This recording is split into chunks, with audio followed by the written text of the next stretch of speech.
Hey, welcome to the Weed Out, where we weed out the nonsense, talk about the bullshit happening in our backyard. I'm Spencer Fox Peterson with my co host. Hi, everyone. I'm Joanna Booty. Today is December 11th. We're recording this on December 11th, so hopefully you're hearing it this week. Just so everybody knows at home, Joanna and I do all this by ourselves, and we are not the, we're not Oscar winning editors. So, uh, thank you, everybody. I just wanted to thank everybody listening at home. We're learning as we go on how to make the show go and make it entertaining slash, engaging. Maybe not entertaining because some of the stuff isn't a lot of fun, but engaging. And we appreciate everybody tuning in every week. Obviously we can see how many downloads we're getting, and there's a core group of listeners. So shout out to all you listening at home. We appreciate you. And this is the time of year where we contemplate all the things that we do have. And yeah, I think I'll speak for myself that I'm grateful that there are people listening, and hopefully keeping people in, willing to hear different perspectives and sharing this with your friends. So that's what you can do for us. Share us with your friends. www.theweedout.com, obviously on all the podcast players. And we even have an archive video thing over on YouTube. Like I said, we're slowly learning all this stuff. We kind of are older millennials here. So, so anyways, thanks to everybody listening at home. It's a great outlet, and we've connected and networked with so many great people. And that's what I have to say for the month of December. And Joanna, I guess, how are you today? And do you have any thoughts on the housekeeping we just went over? I'm doing well. I agree with you on the housekeeping that I'm very thankful that we have a core group of listeners. And at this point, I say that only because it means that there are people who have the same values as us, because a lot of the things that we platformers talk about on the Weed Out have to do with values and the way things are going within each community in Western Mass. And so I just love that there are that many people locally that do tune in regularly. And yeah, I just hope everyone stays safe and well as we head into another year. Um, yeah. How are you doing? I'm great. Everything is cool. Um, in a previous life, in a previous working life, this used to be the craziest time of year. In my current life, Yeah, more stable. So I'm grateful I no longer am in the hustle and bustle of the retail holiday experience. I do, for sure.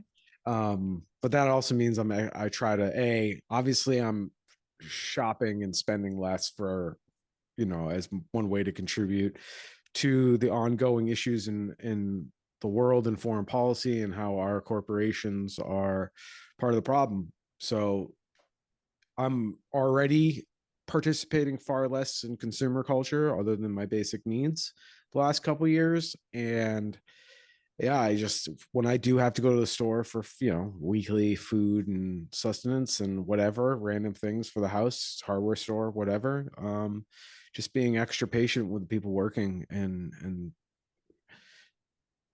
going above and beyond to like kind of bring a good energy, because they're having a rough go of it. Service workers this time of year get beat up emotionally, and they're working long hours, and they don't get any cut on the profits. So keep that in mind when you're shopping this time of year, even if you are, especially if you are trying to reduce your consumption in solidarity with oppressed, marginalized people throughout the world that this economy's backs are built on. So I don't know, just try to be kind to your service workers. And I think that really flows in, kind of dovetails nicely to today's topics. We're going to be talking about ableism in modern warfare and modern life and solidarity. So, when we're talking about organizing or speaking out, whether it's with our dollar, with our voices, not everybody can do that. Right, Joanna? Yeah, absolutely. And I can talk about it now if you'd like me to, or I can talk about it I would love to. later. Yeah, so like personally, I think I don't talk about it much on the podcast, but I have a number of health issues that um leave me I would say mildly disabled. And sometimes it means that there are things that I can't do that I would like to do that if I were well when I'm as someone who was not um facing these challenges, I may have done things that I can't do now. So I think like after the pandemic specifically, and Spencer, you can share your personal experiences too, but I just think in terms of ableism and getting places, the way that we are able to communicate using Zoom, like we're recording now, or attend city hall meetings, or other meetings like that. I think for people like myself or others who struggle with potentially maybe just getting somewhere, that's huge. And I think that all that I can say without not trying, like I can talk about it more. I think another thing that I've realized in the past 2 years, ever since I've just had a number of issues, I think that, and it's, you don't see all of the ways in which ableism is embedded within society until you have to face those things. And that's really fun. And everybody listening, we all will face disability. Yes. It's not Or sickness. it's not a matter if, it's a matter of when. It could be temporary or it could be permanent, and it could be visible, and a lot of it's invisible. So, something that's been great that came out of the pandemic is local council meetings being on Zoom. And when I say invisible, there's people that are agoraphobic. There are Well, people yeah, so that's another disability that shouldn't be overlooked. Great point. Mental health too. there are people that have phobias for germs, all the things, and they can still participate in the community because of the technology we have, because we were forced to implement it. And think about with remote work becoming more and more common. If we invest in the infrastructure for high-speed internet, that means less people on the road. That's a climate win, right? But also, how many opportunities were created because all of a sudden now people had a hard time getting to transportation and getting into a building because they're in a wheelchair or on crutches for temporary. You don't need that. And think about all the time saved. Think about like the mental anguish of an hour and a half to 2 hour average commute every day is. So there's a lot of things that if we implemented with keeping people who are differently abled, we'll say, because it's not all completely disabled, just people are differently abled, we all benefit. Period. The fact that now that I can listen into city council and I don't have to go sit there. I don't have to, schedule 20 minutes each way to get down to city hall, find parking or however, wait for the bus, whatever you got to do to get there. That's more time I have for me. Or I can listen to it while I'm driving home from work. And you don't have time to get out of work, feed the family, and go to the meeting to do public comment. You can just Google in while you're fucking cooking. And the amount of participation goes way up. So like these things, if we consider the least of us, can benefit all of us. And I know it sounded like kind of left field when I brought up modern warfare, but the reality is in current day warfare and most warfare, it's about information. So whereas in World War One, yes, news sources and information were vital, right? That's how those wars were won, World War One and Two, propaganda, to keep the people motivated to go through hell. You can't just draw battle lines now and shoot across each other for 2 years because there's cameras, there's phones. People won't stand for it. You can't keep them blind to it. So a lot of things that go on now, and you'll notice a lot of our military expenditure and police expenditure, because policing are an occupying army and they're at war with the working class. They have intelligence centers where they're trying to predict where people are going so that they can counteract with propaganda in action. It's very simple. So warfare, it's called fifth generation warfare. Um, and the reason I'm bringing this up during an ableism kind of chat with ableism activism and being part of your community is because now people who are not necessarily fit people to go sit in a trench and shoot at each other and waste life. We have people that have a different perspective. They're disabled, they're black, they're brown, they're Jewish, they're whatever, right? The playing field with technology is a little more level.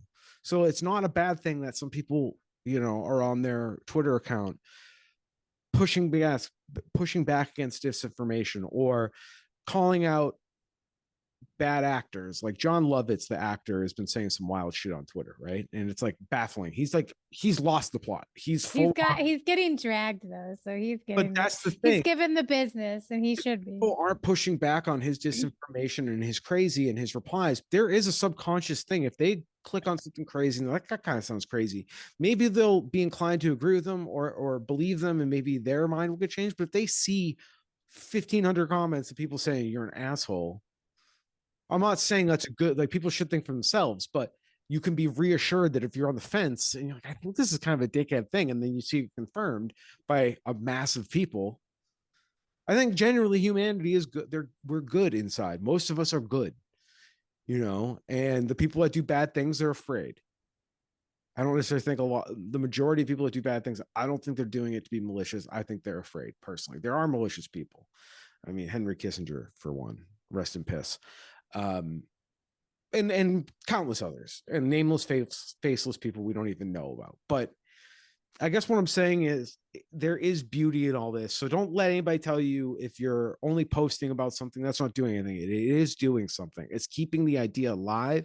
It's keeping it on people's frontal cortex. Not frontal cortex. Sorry, a few psychologists. It's keeping it on the forefront of people's minds. And I think there's a role for everything, because fifth generation warfare is everything. Kinetic warfare, of course, is always going to exist as long as we allow the weapons to be made.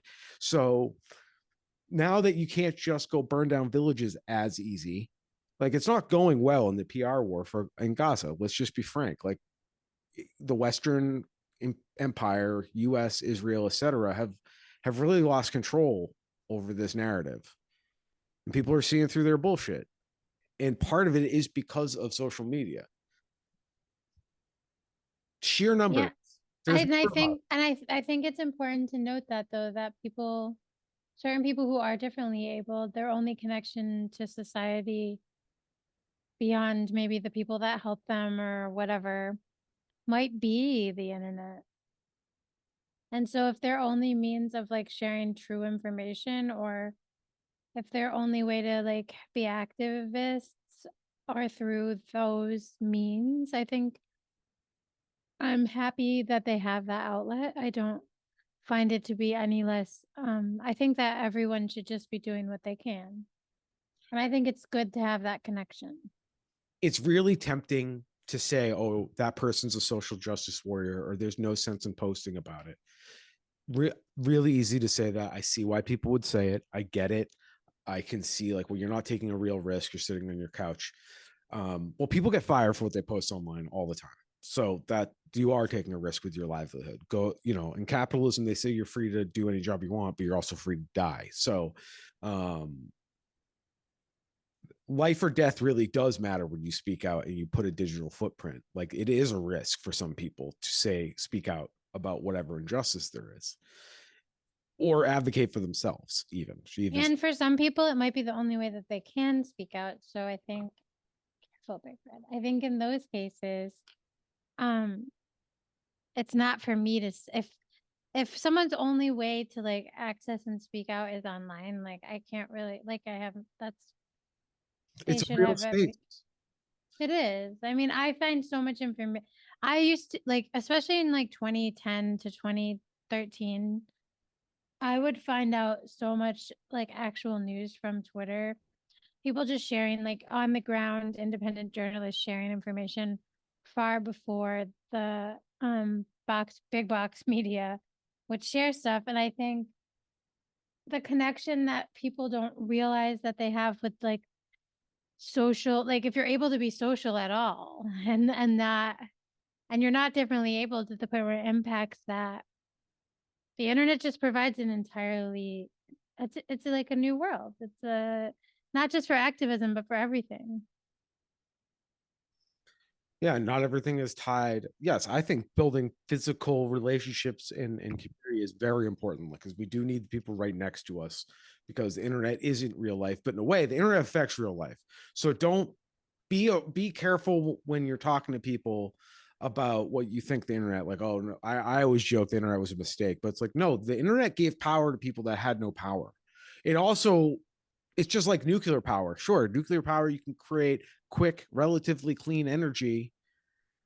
But the problem with nuclear power is you can also go boom by mistake or on purpose. Yeah. uh, And I think like some people thought you're right. And I think some people's argument might be like, okay, like I wouldn't want to like maybe be online doing this or whatever. And that's fine. I think some people, like we've talked about this before, like everyone has different things that they're able to do. And yeah, I don't know. well, think about the reason you and I started the podcast. So Yeah. we could just say something once, and I don't have to go waste my time at cocktail parties and business gatherings to fucking tell people how our system's crap and it's fucking killing itself. Like it's a dumb system because it inherently falls in on itself. Like it's so fucking, like, capitalism's stupid in the sense that it can't perpetuate. It can only eat and eat and eat until there's nothing left, and then it starves. It's why we keep having these fucking resets, like these recessions, and it's a fucking dumb system. So just based on 100 years of me looking at it, I don't think it's a good system. But you know, it's not to say that there aren't things that work about capitalism. It does drive people, right? But same thing with ableism, right? Ableism has brought some great I'm sorry, let me rephrase this. Ableism has kept people out, but now that money and capitalism drove technology to make personal cameras so we can all become walking advertisements, some byproduct of that is it's given agency of people that weren't traditionally TV worthy. I don't know how else to put that. And I just think it's we live in a great time. So we do have to be grateful for this. So don't put people down that their only activism is internet. Now, I don't think that can be the only thing, but like we all have a different role, right? Well, and for some people, it can be the only thing. It may be the only way that they're able to interact with you or leave their house. Like, we do not know, like you said, like, I'm not even going to get into it, but like, I have missed multiple trainings and things over the last few years where I could just not go. I couldn't even attend on Zoom. So if people's only way is to like post a stupid meme or like have a fight with someone on Facebook, I don't know. It's Have at it. it's You good. do you. Ideas cannot be killed if you keep them present. Well, and yeah, like, and if it's not stressing the that person out to be, sometimes I guess what I'll say is I have to take media breaks because it can be stressful. Oh, I treat it. However, Sorry, excuse me. what were you saying, Denny? I just say I treat the weed out social media accounts like a job. I, I know you do. I But just even with that, even with my job, I need breaks sometimes. So no, for no. It's what I'm me, like, saying. Like I literally like partition like time. I'm like, this is when I'm going to do this, and this is how the energy I'm going to bring to it. that's fair. And I mostly do that, but I like so with personal I do social it. I media don't do because it. I engage in personal social media. I have to take breaks even because it can be a lot. So like if someone who's disabled has to take breaks, I understand that too, if that makes sense. Absolutely. Because it's a lot of it, like we're not supposed to get this much information all at once either. No, we are. Everybody It's is. overwhelming. Everybody. everybody, I mean everybody, Everyone. is living in a state of hyper stimulation, which is traumatic and hard on the immune system. The human population is extremely stressed out. We were not meant to drive in cars at 60 miles per hour, making decisions, life or death. That's why people have road rage, because their amygdala is fucking set to 10, because you're actually doing a really dangerous fucking thing. And I know it is easy to get complacent when you drive, but there's a reason when somebody cuts you off, you go fucking berserk because your mind knows we're not supposed to move this fast. Yeah. Like our physical matter can't withstand an impact at this speed. Like it knows. So the chemical, so but our culture and population as a whole, because of all the stressors going on for generations now, since fucking European colonialism and probably before that, but this world is so interconnected and we're all feeling the same trauma, some worse than others. Like you and I in the imperial core in the West, we have clean drinking water. We have things going for us. So like I can admit we have privilege, but your brain doesn't know the difference between a car crash and constant crises happening outside of your control. Well, and no, and like, and then so people who are facing issues that may leave them differently able to, that's why I'm saying like we just have to accept what people can do is And enough, because they could be dealing with so much personal pain, personal issues. Like it's just whatever we all can do. That's all. and you know, there's a famous communist saying about that, you know. I always missay it because I'm like dyslexic when it comes to famous quotes, but it's essentially, you know, you get everything you need in return for whatever you can do. It's not tit for tat, it's not one for one. You know, it's like a good relationship with your you know, in you know, the people you live with. Like, yes, I don't necessarily do 100% of laundry all the time, right? But I do other things that they don't necessarily do 100% all the time. Whoever, you know how you split up chores. Every Totally. to do it, you know, some people physically can't lift the bag of kibble into the fucking the bin, you know, like they got a bad back or whatever. So yeah, I'll do that, you know, and I've lived with people that had back issues or whatever. And we're all struggling with something, and sometimes it's invisible, sometimes it's physical, sometimes it's both, sometimes it's temporary. Like for the last month, I was pretty banged up from work. Like I hurt myself on the job, but not bad enough to miss work. Um, just nagging and just some things I couldn't do very comfortably, you know, and that was temporary. Um, But you also suffer from an invisible potential yeah, disability too. so I'm diabetic. Um, and then there's And all I only said it that way because I was going to say BBs. So I don't like usually say people suffer from something. I don't yeah. mean to By the time clarify. you notice somebody has diabetes, they're missing a foot. But So you don't always, that's why you don't always see. And then mental health stuff is another, I think, big one that people just overlook completely. I just assume everybody's suffering from some sort of PTSD whenever they I know. and it's honestly like giving people that kind of grace. It doesn't excuse behavior per se, but it makes you understanding it has gone a long way for me not getting really frustrated with people. Understanding like what is going on there that they don't have enough time, they don't have a lifetime to tell me what happened. So It's true. you got to give grace to people. You got, you know, for example, I participate in online sparring with whether they're a big account or there's somebody saying something really hateful, especially if it's local. You know, digital space is no difference than a personal space, in my opinion. So if you're saying some bigoted stuff, I'm going to say, hey, it's some bigoted stuff. Get the fuck out of here with that. And I'm willing to be corrected, and I'm willing to put stuff on the record. You know, um, but end of the day, these spaces that typically get demeaned, especially by powerful institutions. Oh, that's just online discourse. That's just that. It's just that. It has real life implications, and it's not always bad. It's not always the January 6th insurrection. It's not always QAnon.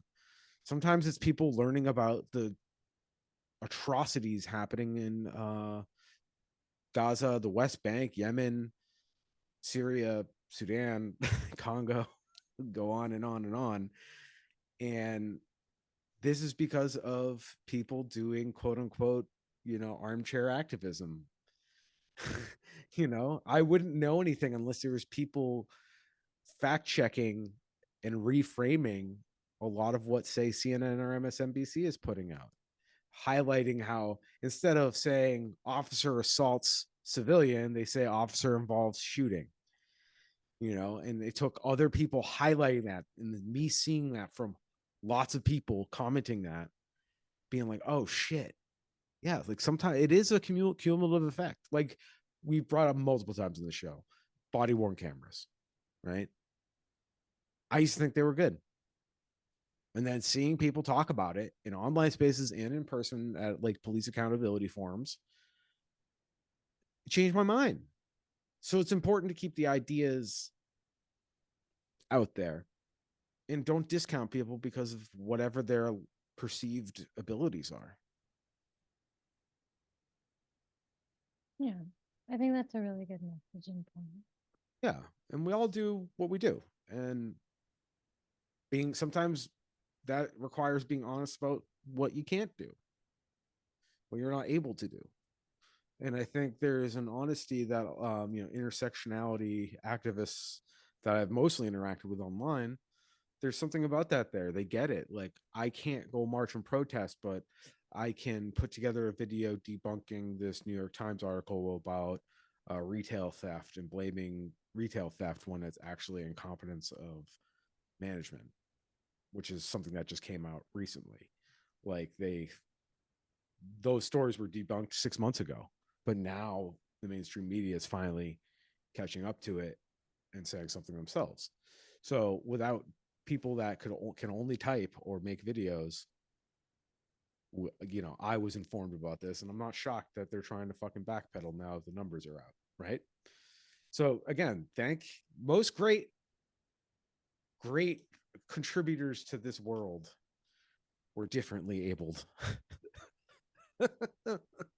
I can think of a million musicians, for example, and they just bring joy. They're not even necessarily inventing something, or you know, I'm sure half the inventors in the world were building stuff out of necessity because of something they lacked.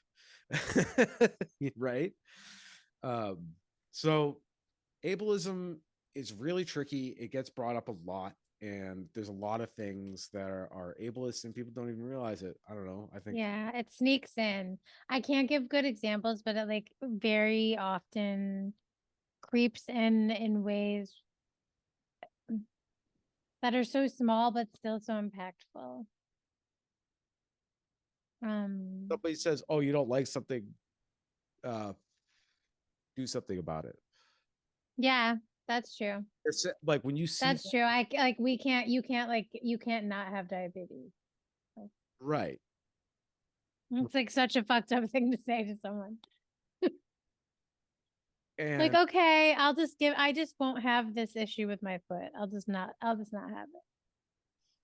so we just always be aware of like how could am I saying something that's potentially disregarding people who have done vital things for our communities over the generations, and we do it a lot. It's a very common thing in America, saying like, oh, you belong in the loony bin. That's an ableist fucking thing. I um know, and I say it, I've said it on no, the so podcast this baked whole in. time. I say like crazy or insane and like I feel terrible. And the only way that I'll try to stop everyone. The only way that I justify it in my own head is that I have been called those things so many times and I'm like I have my own mental health issues. So I'm like, I know it's terrible to use those. So I do apologize to anyone who's been offended by that. And please know that I am working on it. It's just mentally, like Spencer said, so ingrained that it's hard. And Like there's another one we've all said, and I've really made a conscious effort to like never do this. Have you taken your meds today? Never fucking people say that shit. people used to ask me that until like for a year, like it's only Right? been the last I'm not talking. 10 years maybe. This is like something I've heard at work. Yeah. not my current job, but like when I was younger, that was a common thing to be said to somebody, and that's really fucked up. Or like take a pill, but chill pill was a thing. Okay. I'm thinking the more aggressive. Have you taken your meds today? Implying that you're fucking. I I know, but like even take a chill pill as a microaggression just makes it cuter. You know what I mean? No, it's my biggest pet peeve is the one that and everybody I've seen priests, seen holy all sorts of people say this. We're doing the same thing over and over again is the definition of insanity. It's like no, that's wrong. You don't understand what the diagnosis of insanity actually is because they're not on our plane. They're somewhere else. Well, and So they don't I even don't know even they're think doing the same I thing. don't think people are even determined, like diagnoses don't include that term. That's So the, that's why I doing think something over and over again and expecting a different result is stubbornness. It's the definition of being stubborn. Don't equate it to a mental health issue. Like insanity is a real thing and they don't have control. They don't, they're not yeah, healthy. like people with mental health issues. And I do think I have to look this up now that we're talking about, but I think insanity was created as a legal term. But I do not think that you're like diagnosed as quote. That's why I feel bad that I say Just something crazy or insane because I think it's more of like a mainstream thing or a legal term. right. And it was probably something to deal with mouthy women. Well, yeah, they would call us. So there is a diagnosis called, I do have a background in clinical psych, as I've said to some people. So like histrionic personality disorder always drives me crazy. And that's the thing about the diagnostic manual too. It changes. Like at one time, being a homosexual was considered a mental health issue. Yeah, it was in the last, well, no, two. So now it's two behind. So there was a four and like we're on to five now. But yes, not too far. So in not too long ago. um, but so that's why with an histrionic personality disorder is very much kind of based on that concept of like women's being hysterical and going into histrionic. Yeah, and like to be It's real, ridiculous. a lot of Western medicine is ableist. Yes. And so even that stuff Trying like to you're saying, label like that when it's people are everything's about a label. trying to blame the individual for reaction to an environment and the climate they're in, it's so backwards to blame the individual when a lot of these things can be attributed to the system they're in. For mental health stuff, you're saying. Yeah, Yeah. that's how in my opinion, I'm not trained, but based on what I know, I think going to therapy is great, but you have to be careful with your therapist because it gets real eugenicist real quick. But like that's what sucks. It's like you have to like It's so scary. You have to like vet your they therapist. think like I'm gonna go get help. I know. And then they're gonna listen to the person in front of them because they have that medical degree, which is rooted in some really weird shit. And this isn't me. I'm not rejecting modern And like medicine. not all therapists can diagnose you either. That's the thing.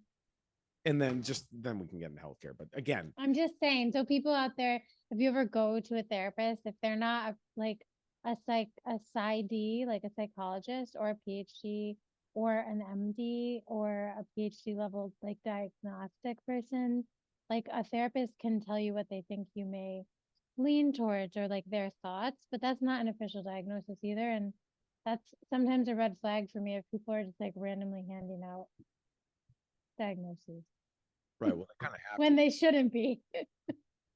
But like Hmm? like for Well, example, no, but I mean, like certain level therapists aren't the ones that should be doing those things. right? And I think about like even the existence of something like neurodivergent and neurotypical and how they're on a spectrum because it implies that people that are suffering from or not suffering, experiencing neurotypical symptoms, we'll call it. That's not a symptom. That's baseline.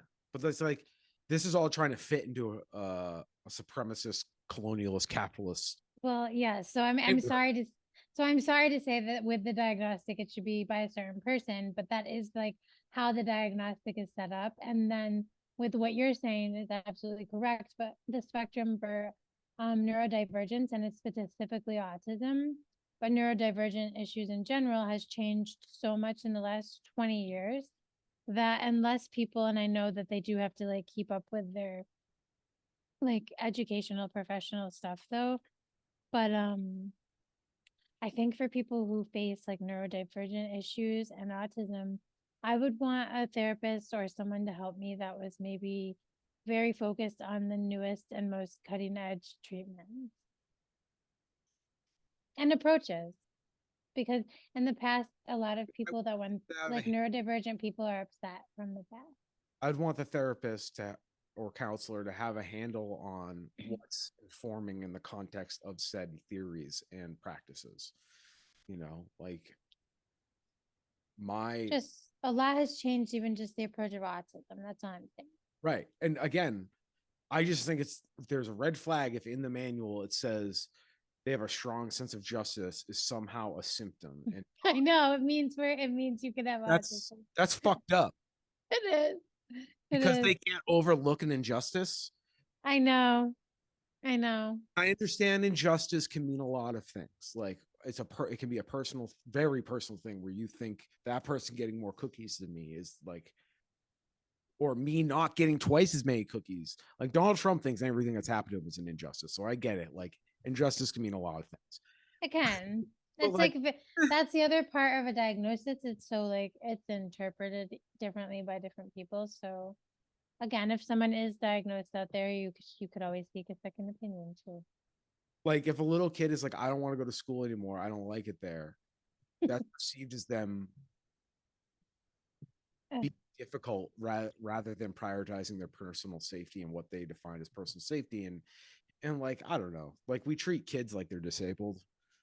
Well, yeah, and oftentimes women, I've told you this off of the recording, and I've maybe said it on the podcast, but I don't know, like many people infantilize women to the point where I sometimes can't believe how people speak to me, an adult 40-year-old woman, in multiple scenarios.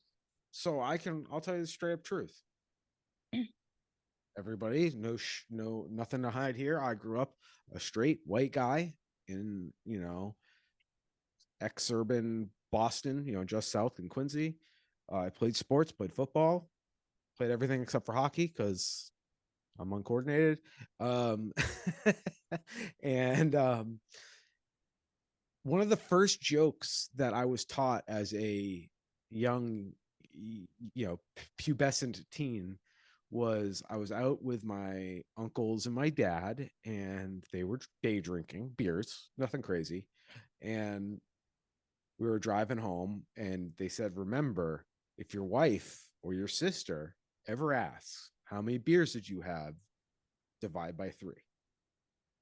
And the implication is we don't want to upset the women folk because they worry that we just had, 8 beers and drove home.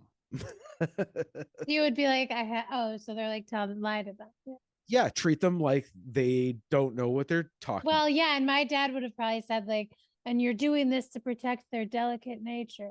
Literally, that's the implication. So like, no, I know it is. And in the same way, my dad would have taught me how to he would have taught me how to defend myself. It's just so wild though. It's so wild. I'll be honest with you, for the time, I think my dad and my uncles, for the time, for the culture in the 80s and 90s, they were a little more woke, like in a way. Like my dad was too, honestly, about women, shockingly. That was their extent. Shockingly. They didn't make comments to my sisters about like what they were wearing.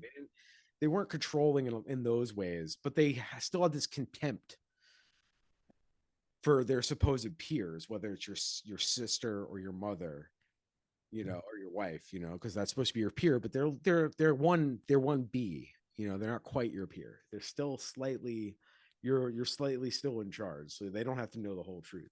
And I dead ass remember just being like, me being my sense of justice dumbass said to him, I was like, why don't you just tell him the truth and tell him to fucking deal with it?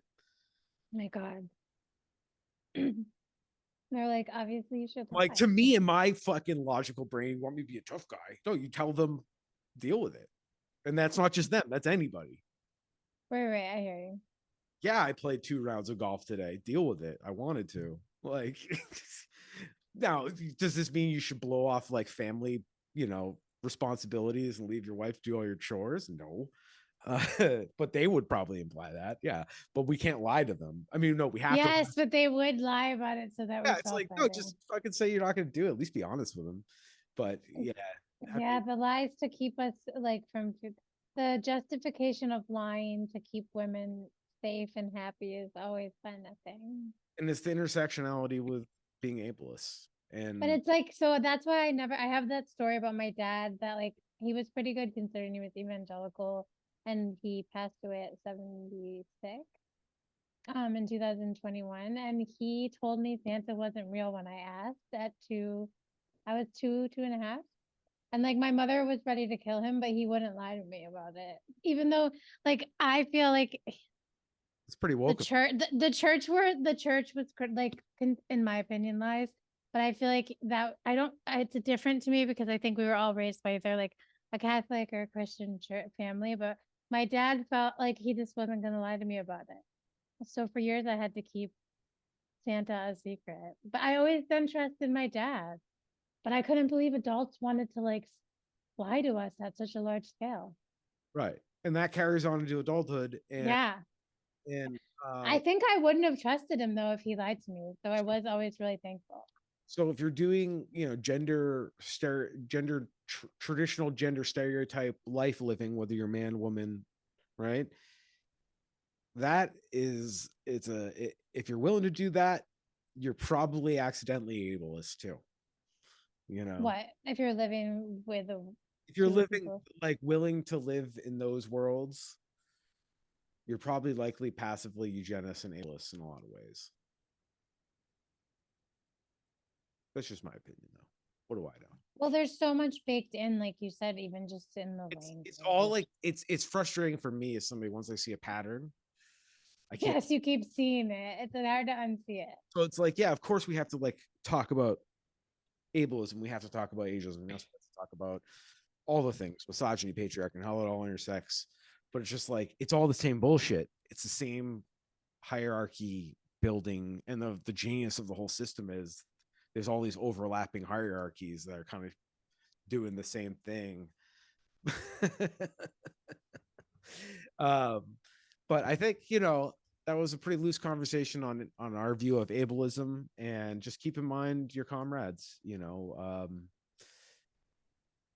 Who you just they might not even know where they struggle, and that's okay. Yeah. There's not a fine definition for everything, and people got to do what they can do to keep themselves safe, and also they can change the world. I mean, shout out to one of my favorite creators on Twitter and on TikTok, Amani, I believe that's how she pronounces it. Her handle is Crutches and Spice. Oh, I love them. It's I amazing. love that handle and I love all of their content. So she's very feisty. And I'm so thankful for them. She's a truth teller, and she's a disabled person. She's been disabled since she was born, and she's incredibly knowledgeable, and she's done her homework, and she's lived it. So if anybody's looking And for their content's really good too. Really, really good. super engaging, uh, Yes. keeps you keeps you listening. She's not one of those people that drones. Like, she does do long form videos, like Yeah, they're so good though. I love them. All of it. rambling. She's very good at communicating. I Oh can't. yeah, she gives you the business. So I recommend anybody at home, if you're looking for somebody to listen to, or hear their perspective on different things. Her favorite thing she said to the internet in the last month was, to all those liberals saying you have to vote for Joe Biden. She's just like, just shut the fuck up. If you really want him to get elected, you need to shut up, because you're turning people off even more. Like, you yelling at people, like calling out their fascism, like the And can we please listen to Black disabled women because thank you. and like, Stop telling people how to vote. It's yeah, not this has gone on democracy. too long. It's been going It's too on my much. whole, so I presume it was going on before this. Oh, absolutely. One person, one vote means they get to use their vote anyway. So instead of telling people you need to vote for Joe Biden, you need to vote blue no matter who. Sell us a candidate. If you really believe in him, campaign for him. I don't know, organize or push this motherfucker left. But don't tell people they have to vote for somebody. Like, that's not democracy. Like, I don't understand how this, like, threatening you with fascism is a political platform. Like, and how is that not the cousin of fascism? Ugh, it's so like upsetting. It's like, shut up with this. So Look what we have. You know. it, Yes, so we're thankful for this person and follow them. yes, please follow Monty them. is awesome. And speaking of Democrats, ties us into Guillory and tomfoolery Oh, yes, it does. It's so as ghoulery and always. tomfoolery. So the same party that is telling us we have to vote for Joe Can't do Biden, anything. or we get fascist Muslim hater Donald Trump, while we're the current administration is bombing the fuck out of brown people all over the world and paying for it and telling us that anti-Zionism is anti-Semitism and telling us words aren't words. That's a different discussion than today, but we're in a state super majority, Massachusetts, very little opposition to the Democratic establishment. Northampton, Western Mass, and maybe a few pockets of just outside of Boston are progressive. For the most part, these are center right political people who believe in not even FDR austerity. I don't know, Lyndon Johnson austerity. They're it's a super majority, yet nothing can get fucking done ever. So you own, like, that's why I'm over this whole vote blue no matter who in the federal level, because it's like we have that here and they don't get shit done and they hold us all hostage. For example, lieutenant governor and secretary of state, three women that use their identity to get elected, took a 20% raise. Meanwhile, the Cool. budget that was passed almost a year ago, 6 months ago. So the budget for the teachers unions in the state, which makes up tens of thousands of people across the state, including staff, was voted or was decided upon in July. So our fiscal year is July 1st. So it's been almost 6 months since this budget was passed, and because of the mechanisms of the House and the legislator, after they pass the budget, they have to then pass each supplemental budget, which would include things like bonuses. That's roughly how I understand this.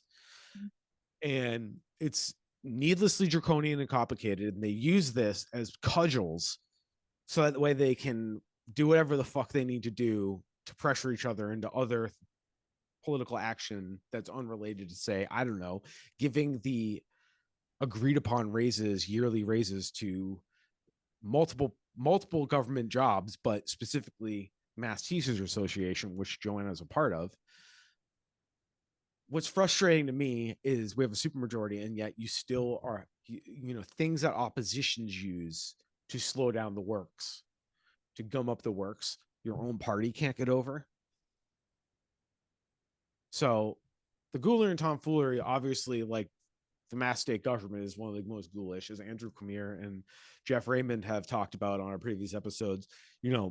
All three branches of government refuse to fucking share records and transparency. They have draconian laws there. And, this current government is using the draconian laws to drag out a budget, which affects rank and file state workers like Joanna, who is, full disclosure, technically a state worker. In the teachers union, or a part of the teachers union. One of them, yes. They separate, divide and conquer. So even our unions are divided, but I think they're over 90 across the state. So I pulled the headline for ghoulery and tomfoolery. Typical Mass Live corpo, big box store media headline. Mass Governor Healy signs $3.1 billion budget bill, Bay State residents react. It was posted on December 5th, 2023 in the morning. So just a couple days ago, 6 to be exact. And I'll read the first paragraph here. Governor Maura Healey has signed a $3.1 billion budget bill that would, among other things, finance the state's under-resourced shelter system through the rest of the fiscal year after it was approved by both chambers of the legislature on Monday. Quote, I am proud to sign this supplemental budget that dedicates critical funding. I'm going to bring it up on the screen here. Mm-hmm.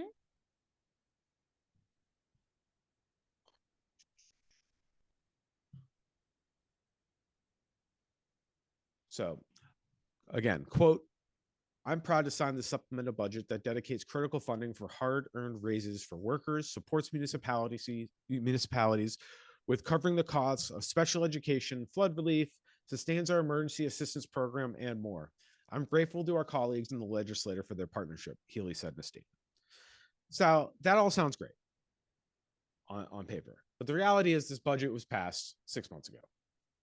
And just now, we had bad flooding in farms. They have bills to pay. They had bills to pay 6 months ago. And they lost their crops, and they're just getting maybe the ball rolling now.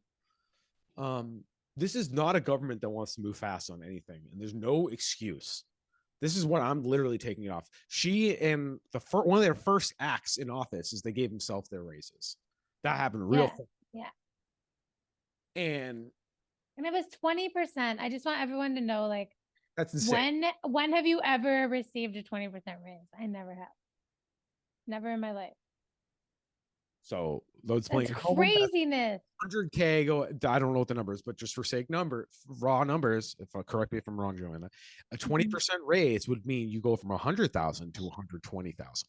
Yeah, dude, that's what it would mean. And then it also means that the governor can got a $20,000 bump. I wouldn't know what to do with myself. But it's so shady that a Democratic government allows the governor to sign over their own raise at that rate too. Don't tell me you can't get the other raises to people. That's what I'm saying. Get your bag. I'm not even mad about. I mean, I am mad, but like, if you can do it, you can do it for them. I agree. And so that we, the taxpayer, are saving any money here.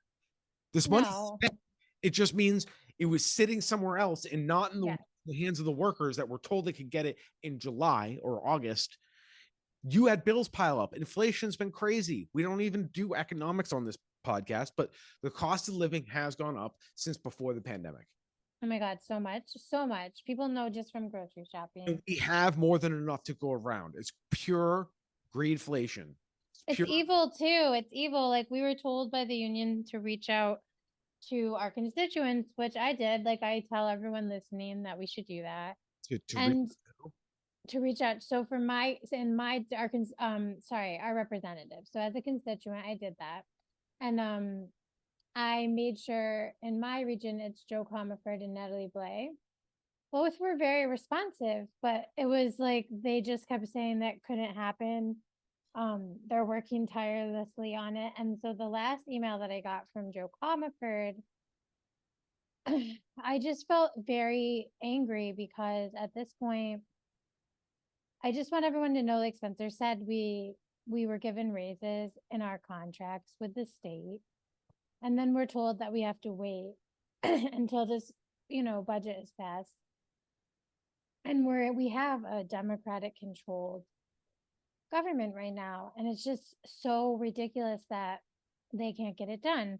So then on top of it, when I think about how this is the way we're getting paid, I find it to be even more infuriating because I feel that it's very draconian. If it leaves it so that for 6 months people aren't getting paid, it's unacceptable. And if we're in a situation where it's all Democratic control, why can't they then change the way that we're getting paid? Just overall, like within the whole state system for workers. I just feel like it's wrong.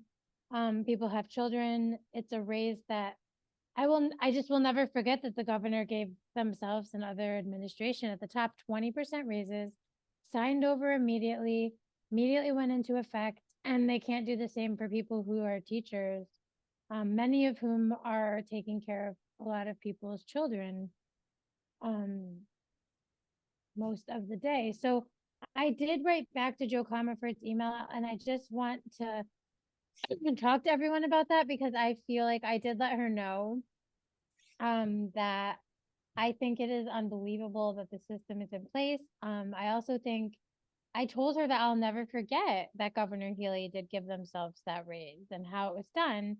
And Joe Comerford, I told Spencer this when before we were recording, had said like buckle up for the next fiscal fiscal cycle.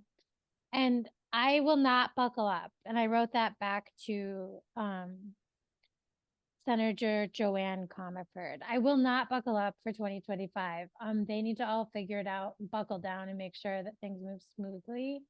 And I don't want to hear about it. It's an embarrassment nationally when like people are saying what you just said, Spencer, like vote blue no matter who, like they can't even do anything for us. And now that it's done, it's all like, oh yay, yay, yay.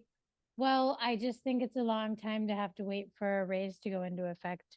And there should be other ways. If something, just because something has been done a certain way for 100 years, if it's not working, then we can change it. That is the beauty of, I think, being, I don't know, human beings that are supposed to be evolving and changing and growing.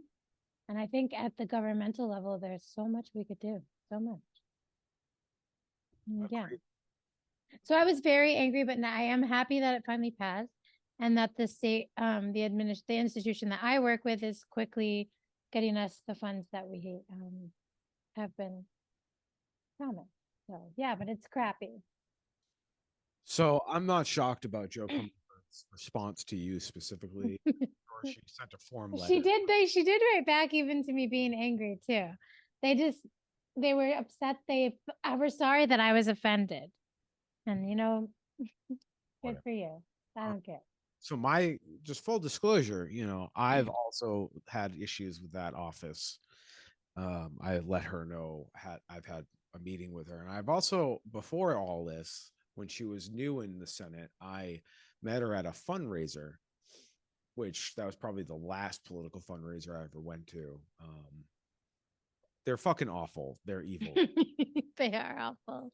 It's in somebody's fucking ridiculous kitchen out in the hill towns, and there's bougie ass motherfuckers, and they all like talk a big game, and it's all vanity. And this is just the local level of Massachusetts. So I had a clue into that on the fundraising side. And then there was an actual issue that came up. She proposed a bill a couple years ago called Charlie's Law to enforce stricter penalties, force stricter penalties for people using, social media while driving. Oh yeah, we've met with her before even. And so I'm sure she remembered my name. I wasn't very kind. No, we weren't. And that's the thing though, like I'm sorry to the governmental officials, but not sorry. Sorry, not sorry. If I were in their position, I wouldn't expect us to be kind about something like this. And I don't think there's nothing personal about her or Natalie Blay. Like it's just all of them at a collective. Like make it work. Figure it out so that because they get so much time off. They're gonna go on recess now and get so much time. And they're not if this didn't pass, they would have slept at night and been fine. And thing is, the reason I'll be straight with everybody, so everybody doesn't think I'm just a meanie for no apparent reason. When I met with her, we were talking about this law, which encourages cops.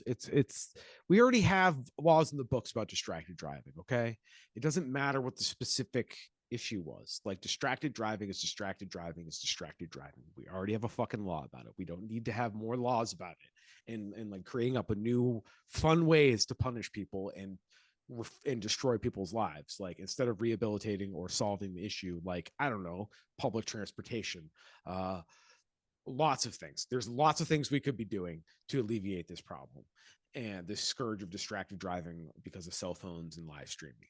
There was a child that unfortunately was killed by somebody live streaming on their phone, even on the corner on a mount. And it was just like, I get the outrage. A kid was killed. I get it. I'm mad. I'm mad with you. It's unfortunate. Like, but also like I see this person that we live in a culture where you're encouraged to do shit like that. Let's just be real. And you're I in a culture know. everybody's has to be their own social media influencer and live streamer because maybe you'll get famous, or we also have to drive everywhere. So like I see the problem very differently. But to use a dead child to put up a bill which creates more reason or a new incentive program for cops to interact with the public and then to be more invasive in their investigation on why you swerved, they're going to start subpoenaing your fucking phone records and trying to see what your internet usage are. They got to put more of these stingrays up to collect data on you. Like, what does all this mean? You're just encouraging a police state, and she's a big trans rights proponent. That's a big thing she's focused on. That's a big messaging thing. That's a big part of her overall brand, right? And I'm glad somebody's putting these issues on the forefront. I'm glad. I don't want to like belittle that somebody in power says they care about this. But if you look up the stats of how things go for trans people when they interact with the cop, it's not good. Their stats are not, they're not good outcomes. So you're creating a law that's going to put black, brown, marginalized, poor people, but like, and one of those marginalized people is trans. It's like you're creating laws that are going to hurt trans people, amongst others, because we have you also hired a bunch of pigs that are a bunch of white supremacists that have internal biases against anything that's not white exceptionalism. Am I crazy here? Like, in her pushing back on that, she like with Joanna, she didn't address my like, do you care about what do you call it? Do you care about do you care about the trans issue or don't you? Do you I care about know. the child It safety? was Don't we you? did not get answers for a lot of the things. She didn't address that, and just like she didn't address the fact that the governor took that money. Yeah, so she did never address the in her emails back to me, I will say, and same with Natalie Blay. So it's not personal Joe Comerford. It's all of them. It's coward. They Cowards. get back to me and it's just pandering, but they don't address that. Like, can they do anything about the draconian system? And I want to give them credit and say that they may know more than me, but from past experiences working with select boards in small towns, sometimes the people in charge actually don't even know the rules. So that part's terrifying. And I don't know if that's true with them, but they didn't address like we're working on a better way to pay state workers or anything like that. And then the 20% thing, they could agree with me and be like, we think that's wrong too. If your value systems align with someone and you like agree that the governor shouldn't be allowed to sign themselves over a raise of 20%, then like you should say that. Um, and yeah, nothing. And that's unethical in my opinion. As someone who focuses on ethics every day as a job, as in like full time, my full time job does that. I think it's crazy. And I'm sorry, I just used the word. I think it's very unethical and evil that that is possible and not at all related to mental health. I think it's just a very bad way for governmental monies to be handled because it shows lack of oversight. And those governmental funds are majority of all of our tax dollars. And like we always say on the weed out, like the reason we're doing this, there's so many reasons. So one of them for me is so that we're all more aware of how our taxes are being spent so that maybe we can someday change that. For example, Andrew Kamir has brought this up many times. We are not legally allowed to audit the legislator. And that's weird in a state that tries to have quote unquote transparency and be so Oh, in the Supreme Court, progressive. they hide documents from us all the time, and there's Mhm. super majority Democrat state. And the governor's office can and will do too. She has from Andrew. So the point is, Gooler and tomfoolery, Massachusetts state government. If you're a blue dog Democrat in Massachusetts, I fucking hate your guts. Uh, do something about that. That's on you. That's a you problem. I'm sorry. I agree. I agree with the conservatives when they say that the Democrats just spend money like drunken sailors. They fucking do. They do, and also do harm with it too. They're like the worst kind of drunk spenders. Yes, I mean, like, I don't hate you, but I just think I'm so embarrassed and disgusted and ashamed of the state government in a way that I am at all levels. And not just because it's a personal issue, it's just like seeing how things work. And again, for me, it goes back to like, I've said this before, like, I don't care what the founding fathers said. They were a group of frat boys that had powdered wigs and teeth from slaves. I don't care what they thought about society or what I should do. They probably thought I should marry them and have their kids. And I think that things that are attached to those old concepts, like these draconian ways of even paying state workers, need to be addressed and changed. And to talk about that shouldn't be so hard, especially if it's all democratically controlled. It's unreal. Well, And that's how I feel about that. yeah, and I say I'm the reason I say fuck you to you people that are holding this back. Obviously, none of these people listen to the show. But No, they don't. if I just want to let you know, man. If you're hate listening to us, shout out for making it this far, friends. Shout out. The reason I hate you is because you get me sometimes on the same side as these fucking right wingers. Like, Oh, well, I know what you I mean. don't I know like what you sharing mean, but space with these people, but sometimes, like you'll say something either at a bar, like just out of passing, like, oh, Jesus Christ, can't fix a pothole or whatever, but there's money for this. And they agree with you, and you're like, no, we don't agree, bro. Like, like, fuck you. I don't want to be on their side. I want you to come and be reasonable with us. Like, just fucking idiots. Anyways, so yeah, Massachusetts infrastructure is crumbling. Um, Holyoke's infrastructures. We're a city built on a river and dams. Like, we can't afford our infrastructure to crumble. That was built 150 years ago, and it needs a lot of help. And so does every other city and town in Massachusetts. totally. This is a weird fact about Holyoke's infrastructure that I think we have to visit in another time. But I was looking at where fluorinates the water still, and Holyoke still does. Come And again? it's bizarre. They put fluoride in your tap water in Holyoke. So That's not standard everywhere. no, it used to be like back in the day, like probably 70s, 80s. I And then just I looked up like there's an act in some cities where it kept it in place, but uh, Holyoke does it on their own still. I find it odd. hmm. So I would love to talk about that in the future. But anyone out there, if you know why or have anything, please email me at theweedout.com at gmail.com because I think it's very interesting. I've I heard. always I don't want fluoride in the water. Okay, so I got to look into this because I've heard a lot of crackpot theories about fluoride. I Like, probably believe them, but I just don't want I feel like I'm good. I've heard some, microchip level weirdness. Oh no, no, no, no. Not I've that's like, not what I I guess I believe. reflexively was like, okay, fluoride's probably not that bad if these people are saying this crazy shit. But Well, and we're all fine. We're all like fine. We've it's drank water from like places that have had it. this is why conspiracy theorists are assholes. They legitimize legitimate conspiracies. But I do think it's So interesting that like no, not a lot of places do it now and they still do it because it's a cost probably. And that's where I was thinking. Because you know me. anyways. So we're spending all this money on the executive branch, and if the argument is the executive branch of the government hadn't gotten a raise in a long time, it's like, well, then we have another problem. Stop incentivizing rich guys to run so they can. Well, right. You And know, giving yourself a raise is not right. It's not the that way should to do be, things. in my opinion, that should be a ballot question.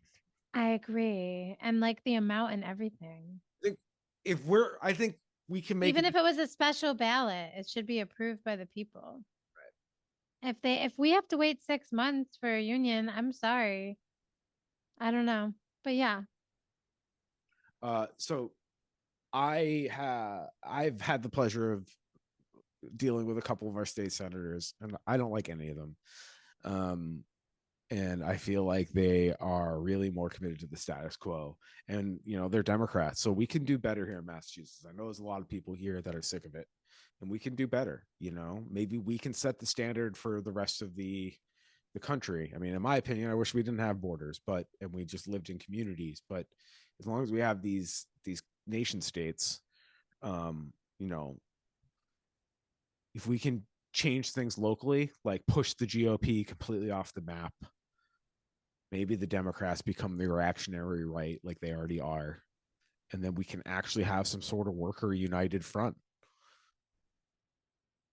So, investigate alternative options on ballots. If you like their policies, you look up their platform. There's multiple alternatives running in Massachusetts. Nothing in my fucking district, of course. But there are places where challengers are coming and they're not part of the establishment nor wanting to be. And we got to start a coalition of workers. And this example, what Joanna is living through, is it just galvanizes my reasoning there, because supermajority Democrat doesn't even get anything done, and that's why it's cooler in tomfoolery. Vote blue no matter who, baby. Blue team, red team. I Go. know.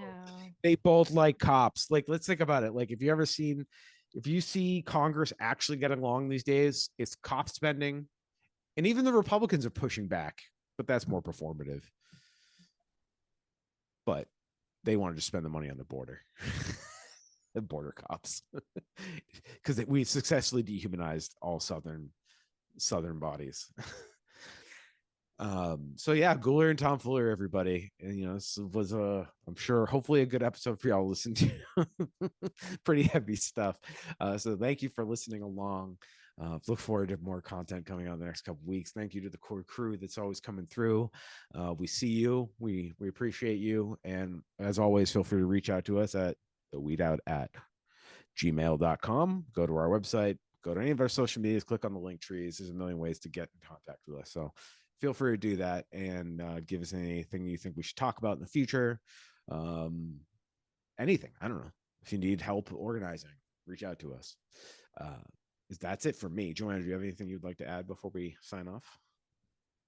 Just take care, everyone, and try to stay well. Later.